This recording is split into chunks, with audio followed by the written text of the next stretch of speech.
মাছ ওই দিদি বিশাল পড়ছে বড়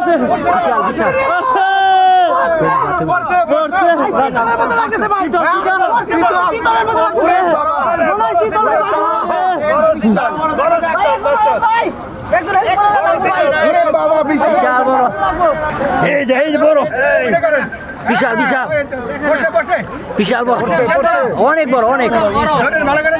অনেক বড় সব মাছ ধরতেছে সেখানে বাবা